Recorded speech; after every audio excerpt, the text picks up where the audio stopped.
What's up, everybody? Welcome to the Pick Six podcast, Week 8 early odds look ahead, a YouTube exclusive.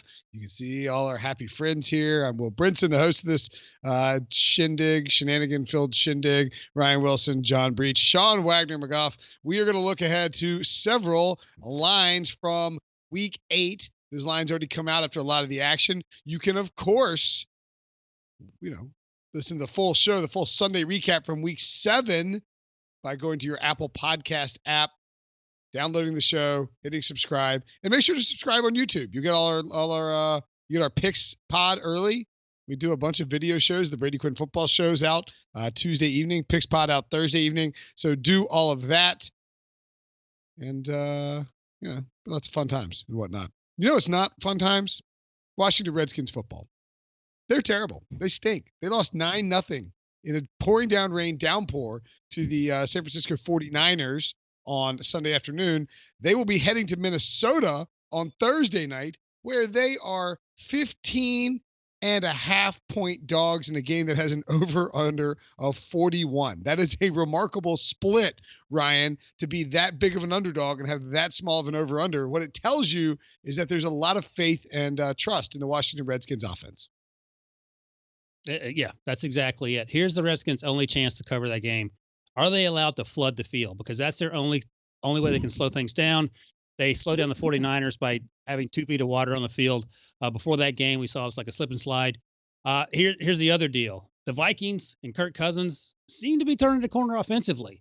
We were dogging Kirk Cousins earlier in the season. He's been going off the last 3 weeks. He's thrown for at least 300 yards.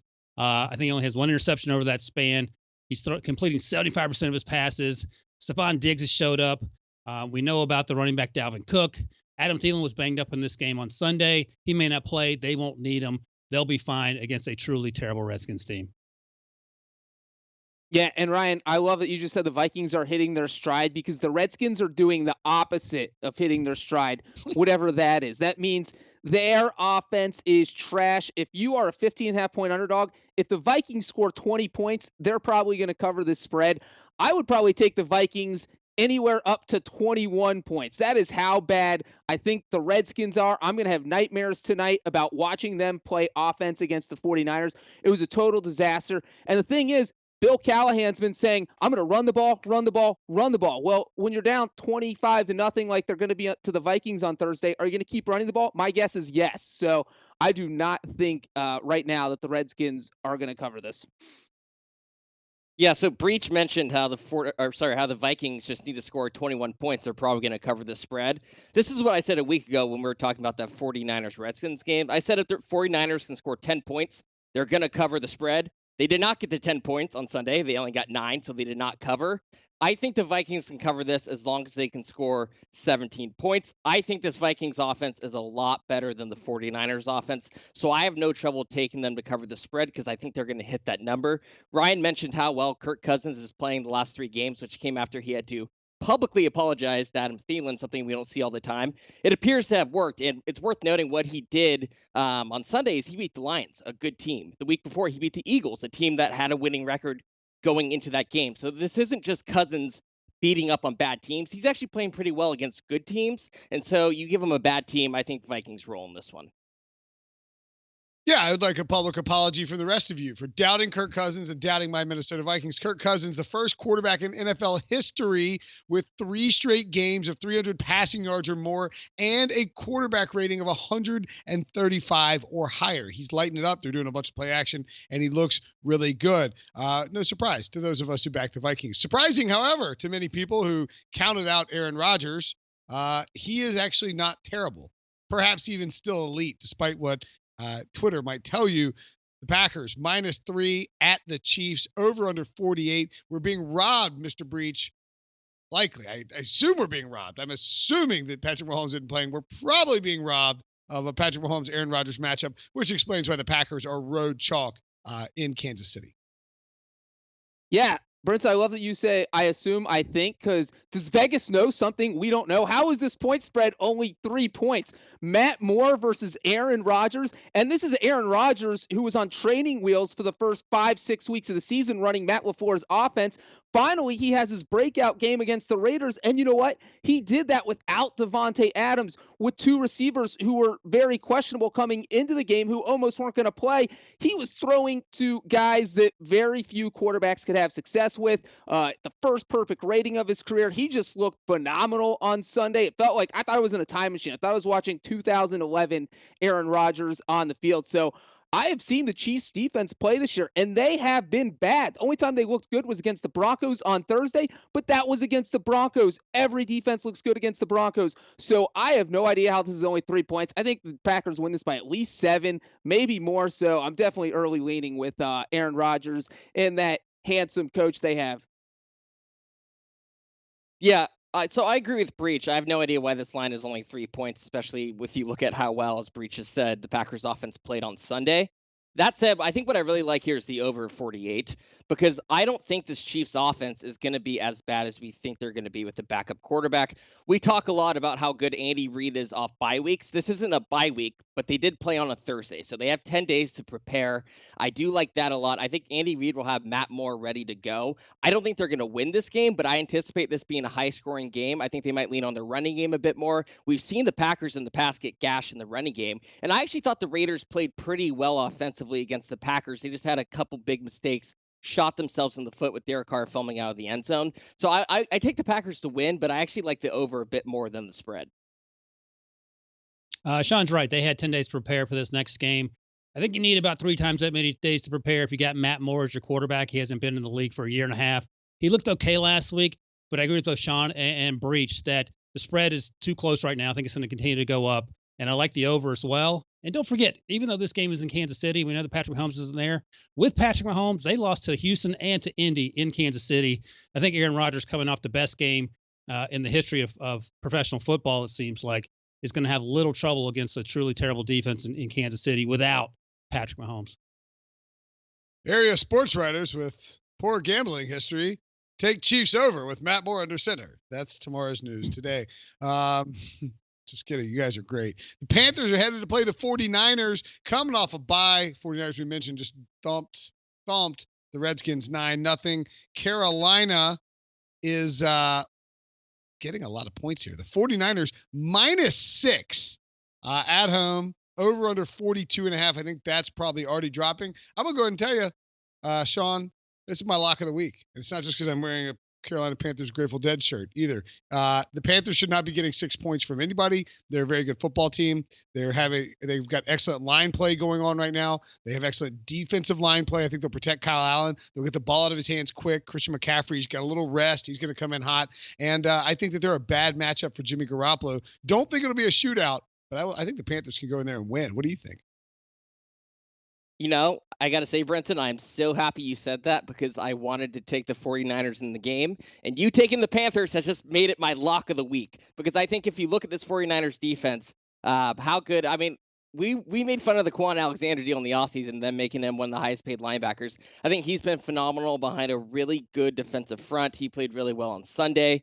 I think the 49ers are going to be able to lock in on what the Panthers do well, which is to get the ball to Christian McCaffrey and lean on him, to touch the ball 30 times a game. I think they can stop that with their front seven. I think they can turn it into a game where can Kyle Allen beat us? I don't think Kyle Allen can beat the 49ers defense. They've given up 10 points over the last 3 games. They haven't given up, I believe, more than 20 points all season long. So I like the Panthers to win this game. I also like the under. I don't think this will be a high-scoring game. Something like 20-7, 20-10. That's what I'm envisioning. I'm with Sean, and the -6 feels like a lot, but you've seen that 49ers defense dominate week after week. I'm not even counting what they did to Case Keenum in Washington on Sunday night. That game was a JV game.